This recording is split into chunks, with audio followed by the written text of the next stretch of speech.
एक दिनको कुरा हो, आफन्त सबैलाई चाहिँ बोलाएर भोज खुवाउनलाई भनेर दुई बाउ छोराले चाहिँ घरभित्र खसी पोलिरहेका थिए। त्यतिकैमा बुबाले छोरालाई भन्यो, छोरा जाँदा सबै आफन्तहरूलाई बोलाएर ले, आज भोज खुवाउनु पर्छ।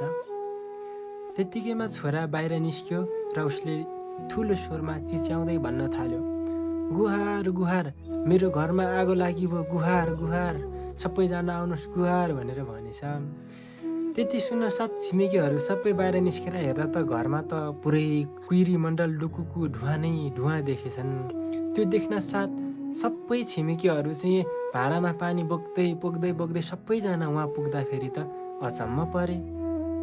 घरमा त आगो लागेकै छैन, उहाँभित्र त खसी पो पोलिरहेको छन्। त्यसपछि सबैजना मिलेर त्यो खसीको चाहिँ भोज खाए, खसी बनाएर भोज खाए।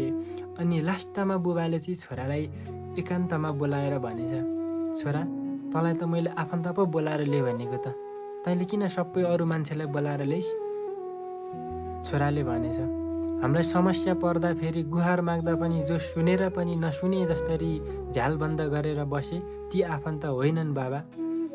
जो हामीलाई समस्या पर्यो भनेर सुनाउन साथ मद्दत गर्नलाई आए नि, उनीहरू नै हाम्रो वास्तविक आफन्त हुन् बाबा भनेर भनेछ।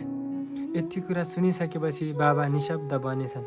हजुरलाई छोराको भनाइ कस्तो लाग्यो? राम्रो लाग्यो भने कमेन्ट र सेयर चाहिँ गर्नुहोस् है हजुरहरू।